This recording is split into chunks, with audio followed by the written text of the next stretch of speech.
जय जगन्नाथ। बर्तमान आमे जाऊचु आम आश्रम को आपण जानी थे स्नेह मंदिर नामक आम जो बुद्धाश्रम बहुत दिन है मुझे कार्य व्यस्तता जाई पार नी आश्रम को से समस्ते माँ बापा भारी मन दुख जे मु कहीं आसुनी बोली से जी दुखित मु भी से सम दुखी कहीं मुझे बहुत भल पाए बहुत मिस करे सहित प्रत्येक दिन समय कटाए तो कौन सी गोटे कारणवश मुझे नी से बहुत दुखित आज जाकि समस्त को भूल मागी जो कौन पार नी समस्त को कहबी बुझेबी मुझे जानी से मत भल पाती मत क्षमा करदे। आज आउ गोटे कथा दीर्घ दिन है जड़े माँ मत बारंबार जड़े माँ बापा फोन करते सी भारी शोचनीय अवस्था अच्छा आश्रम को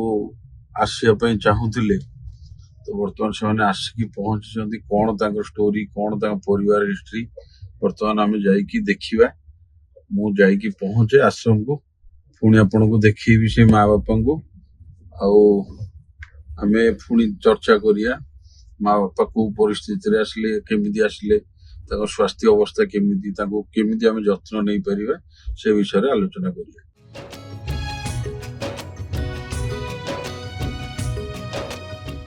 तो बर्तमान देखो जमी आसिकी आम आश्रम आसिक पहुँचलु पहुँचला कांचन माँ बंगाली माँ राम बापा रतनी माँ समस्त मो ऊपर रागिकी अच्छा मु कौन भी आसु नी बोली तो तुम राग थंडा है ना नहीं थंडा है ना नहीं ठंडा है कौन पे रागी पकड़ नहीं खाली कुआड़े गले तुम तो लोभ कर हाँ हाँ हाँ केत मन पकड़लु कहीं कुआड़े आउना कहीं कुआड़े आउना तो बंगाली माँ मत আমাকে মনে করছিল কে তুমি বাবা কতবার বলেছি জিজ্ঞেস করো মাছের কতবার তাহলে আমি আসেনি বল রাগ করছো রাগ করছো না রাগ করিনি মাসিমা কালকে বলছিল বলো ওনার দুটো আশ্রম আছে বলে সেইখানে কাজে ফেটে গেছে ওই জন্য আসছে না কালকেরই বলেছি এখন আমাকে দেখে কেমন লাগলো ভালো ভালো লাগলো বাবা ছেলে শোনা বাবা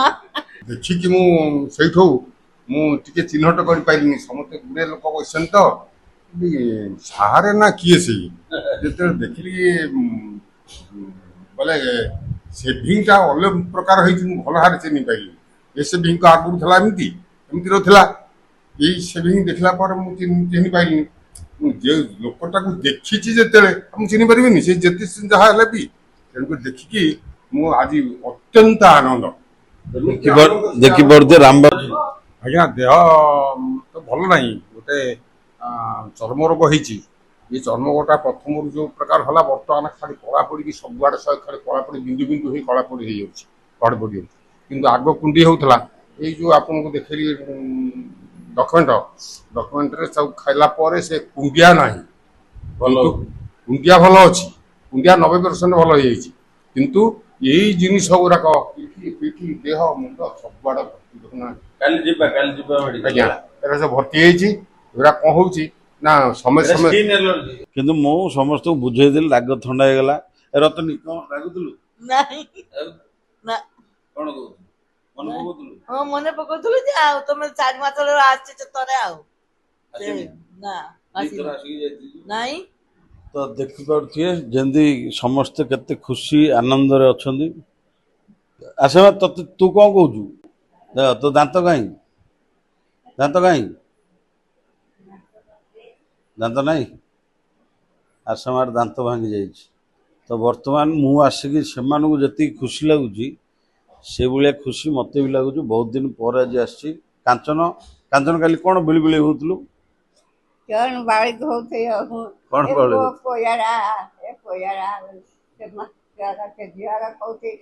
मोरा मन नहीं आनंद लगुच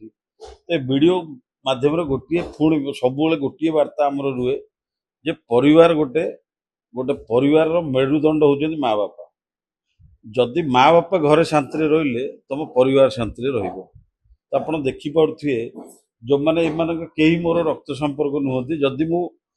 କୋଉଠି ବାହାରକୁ ପଳାଉଛି କର୍ମ ବ୍ୟସ୍ତରେ, କାହିଁକି ନା ଆମର ଏ ଆଶ୍ରମଟା କାହାର ଫଣ୍ଡିଂରେ ଚାଲିନି, ନିଜସ୍ୱ ସୋ ଇନକମ୍ରେ ଆମର ଏଇଟା ଚାଲିଛି। ତ ପରିଶ୍ରମ କଲେ ଆମ ଏତେ ବଡ଼ ପରିବାର ଚଳୁଛି। ତ ପରିଶ୍ରମ ପାଇଁ ଯଦି ମୁଁ କେବେ କିଛି ଦିନ ବାହାରେ ରହୁଛି କି ଆସିପାରୁନି, ତ ସେମାନେ ଏତେ ମୋତେ ଖୋଜନ୍ତି ଯେମିତି ଘରେ ପୁଅକୁ ଖୋଜିଲା ଭଳିଆ। ତ ଏ ଯୋଉ ଆତ୍ମୀୟତା, ଯଦି ମୋ ବିନା ରକ୍ତ ସମ୍ପର୍କରେ ତାଙ୍କ ମୋ ଭିତରେ ଏତେ ଆତ୍ମୀୟତା, ନିଜ ପରିବାରରେ ପୁଅ ଝିଅ କାହିଁକି ଆତ୍ମୀୟତା ଦେଖୁନାହାନ୍ତି? ଗୋଟେ ମା ବାପାକୁ ବୃଦ୍ଧାଶ୍ରମ ଆସିବାକୁ ପଡୁଛି। ଗୋଟିଏ ବାର୍ତ୍ତା ସବୁବେଳେ ଆମର ଗୋଟିଏ ବାର୍ତ୍ତା ରୁହେ ଯେ ଆପଣ ଯୋଉ ଗଛ ଲଗେଇବେ ସେଇ ଫଳ ଫଳିବ। ଯଦି ପିତା ଗଛ ଲଗେଇବେ ଆପଣ ପିତା ଖାଇବେ। ଆଜିକା ପିଢି, ଆଜି ଏଇ ମା ବାପା ଆପଣଙ୍କୁ ଯଦି ବୋଝ ଭଳିଆ ଲାଗୁଛି, ଦୀର୍ଘ ଆଉ 10-20 ବର୍ଷ ପରେ ଆପଣଙ୍କ ପୁଅ ପାଇଁ ଆପଣଙ୍କ ପରିବାରରେ ଆପଣ ବୋଝ ହେଇଯିବେ। ତ ସମସ୍ତଙ୍କୁ ମୋର ଅନୁରୋଧ, ଗୋଟିଏ ଅନୁରୋଧ, ସବୁ ପୁଅ ମାନେ ଯୋଉମାନେ ଆମ ଭିଡିଓ ଦେଖନ୍ତି, ଦୟାକରି ଆପଣ ଏ ଭିଡିଓଟି ଭଲ ଭାବରେ ଦେଖନ୍ତୁ। ଆଉ ମା ବାପାକୁ ସ୍ନେହ ଯତ୍ନ ନେଇକି ନିଜ ପାଖରେ ରଖନ୍ତୁ। ବାପା ମାକୁ ସ୍ନେହ ଆଦର କରନ୍ତୁ। ଦେଖିବେ ଗୋଟେ ସୁସ୍ଥ ସମାଜ, ଗୋଟେ ସୁସ୍ଥ ପରିବେଶ ଆମେ ଗଢିପାରିବା। ଜୟ ଜଗନ୍ନାଥ।